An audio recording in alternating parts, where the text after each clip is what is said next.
முருகன் குமரி கட்டணத்துல இருந்தாரு. அப்போ பெண்ணாண்டு எல்லா மக்களும் அடிச்சிட்டு போயிடுச்சு.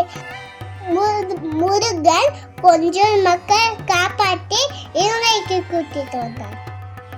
மக்களுக்கு பூவாவே இல்லையா, முருகன் ஐடியா பண்ணார். காதெல்லாம் கொலிட்டு பெரிய நதியில செடி வச்சு பூ பண்ணாரு. முருகன் காது கொள்ளும் போது குருவர்கள் வந்தாங்க. நானும் முருகா, நாங்க காது கொள்ளுனா எங்க போவோம் முருகா?